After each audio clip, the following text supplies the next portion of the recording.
अगर मुझ पर भरोसा नहीं है तो ये गन उठाओ और मुझे मार दो। जब इफ्तिखार भट्ट ने ये बात अपनी आतंकवादी कमांडर्स अबू सब्जार और अबू तुरारा से कही तो वे डिसाइड नहीं कर पा रहे थे कि मामले को थोड़ा और कुरेद कर उसकी जड़ तक पहुंचा जाए या पहले उस कहवा का आनंद ले जो इफ्तिखार भट्ट उनके लिए बना रहा था।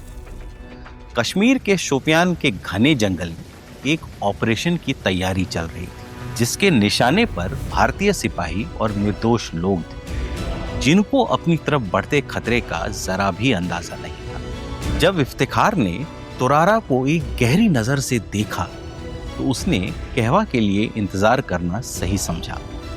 वो दरवाजे से टेक लगाकर खड़ा हो गया और अबू सब्जार पर बाकी का काम छोड़ दिया।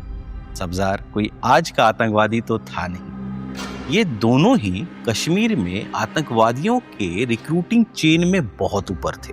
कश्मीर की गलियों में उनका नाम चलता था और आतंक की तरफ रुझान रखने वाले युवाओं में वे काफी पॉपुलर भी थे। इस बार उनके बहुत ही खतरनाक इरादे थे जिसमें कितने ही भारतीयों की जान दांव पर लगी थी। ऐसे में वो अपने तीसरे साथी इफ्तिखार पर शक कर रहे थे कि क्या ये वही आदमी है जो वो क्लेम करता।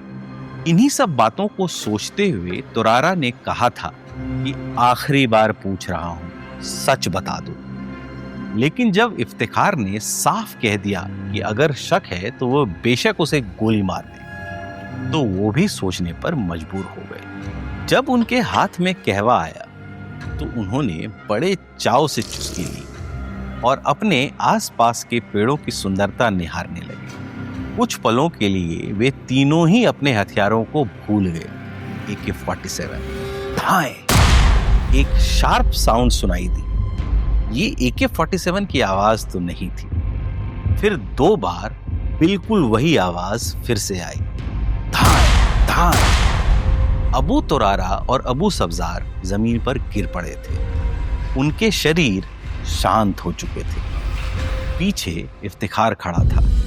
उसकी 9mm की पिस्टल अभी भी गर्म थी। वह 6 फीट 2 इंच का लंबी दाढ़ी वाला आदमी आराम से कहवा की चुस्कियां ले रहा था और शाम होने का इंतजार कर रहा था। इससे पहले बाहर निकलना खतरे से खाली नहीं था।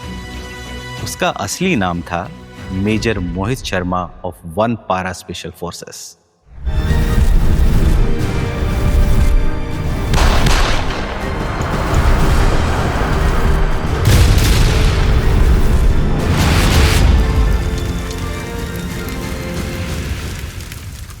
इस ऑपरेशन की तैयारी बहुत दिनों से चल रही थी कि आतंकवादियों के नेटवर्क को कैसे तोड़ा जाए।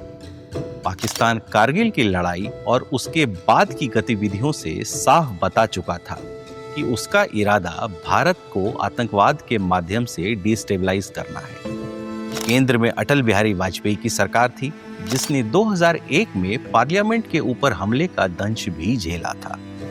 ऐसे में भारत की सुरक्षा सिर्फ स्ट्रॉन्ग इंटेलिजेंस सिस्टम के माध्यम से ही हो सकती थी। जब मेजर मोहित शर्मा ने अपने डिटेल्ड प्लान को अमली जामा पहनाया तो उनके इरादे सख्त थे और तेवर बेहद खतरनाक। उन्होंने अपनी एक बैक स्टोरी बनाई कि कैसे इंडियन आर्मी ने उनके भाई को मार दिया था और अब वो आतंकवादियों के साथ मिलकर भारत से अपना बदला लेना चाहते हैं। वो अपने इरादों में मजबूत थे, यहाँ तक कि एक बार आर्मी कैंप में जब किसी ने उन्हें उनके नाम से पुकारा तो उन्होंने बेहद ही सधे तरीके से मुड़कर कहा, मोहित नहीं, इफ्तिखार। इन दोनों नामों के बीच उतना ही फासला था जितना जिंदगी और मौत के बीच होता है, बिल्कुल धागे भर का। सुशीला और राजेंद्र शर्मा के घर हरियाणा के रोहतक जिले में 13 जनवरी 1978 को जन्मे मोहित 2 भाइयों में छोटे थे। एक सरकारी नौकरी वाले परिवार में माता पिता की तमन्ना उनको इंजीनियरिंग में भेजने की थी, लेकिन वो कब धीरे धीरे इंडियन आर्मी की तरफ चले गए थे इसका पता ही नहीं चला। DPS गाजियाबाद से स्कूलिंग करने के बाद उन्होंने महाराष्ट्र के एक इंजीनियरिंग कॉलेज में दाखिला लिया और यहीं से SSB क्लियर कर NDA में भर्ती हो गए। NDA में ट्रेनिंग के दौरान उनका निकनेम माइक हुआ करता था। दिसंबर 1999 में वो लेफ्टिनेंट के पद पर कमीशन हुए। उनकी पहली पोस्टिंग हैदराबाद में थी। यहाँ वो 5 मद्रास बटालियन में शामिल हुए और 3 साल तक इसको अपनी सेवाएं दी। इसके बाद उन्होंने स्पेशल फोर्सेस की ट्रेनिंग ली और जून 2003 में एक पैरा स्पेशल फोर्सेस में कमांडो के तौर पर नियुक्त हो गए। सेना में रहते हुए कालूचक नरसंहार में, जिसमें आतंकवादियों ने 31 बेगुनाहों को मार डाला था, उनको स्पेशल कमांडो बनने के लिए प्रेरित किया। यहां से उनके और आतंकवादियों के बीच एक चूहे बिल्ली का खेल शुरू हो गया। शोपियान की घटना के बाद आर्मी में वो लेजेंड बन चुके थे, लेकिन उनके जीवन का सबसे बड़ा क्षण अभी नहीं आया था। कुछ सालों बाद उन्होंने कुपवाड़ा में एक ऑपरेशन को लीड किया। 21 मार्च 2009 की बात है। मेजर शर्मा को पता चला कि कुछ आतंकवादी हफरूदा के जंगलों में छुपे हुए हैं। अपनी टीम को लेकर मेजर शर्मा गश्त पर निकले।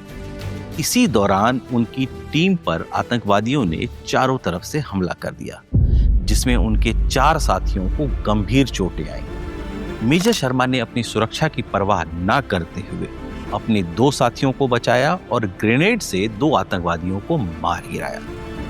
इस बीच एक गोली उनकी छाती में लग गई। इसके बावजूद वो लड़ते रहे और 2 और आतंकवादी मार गिराए।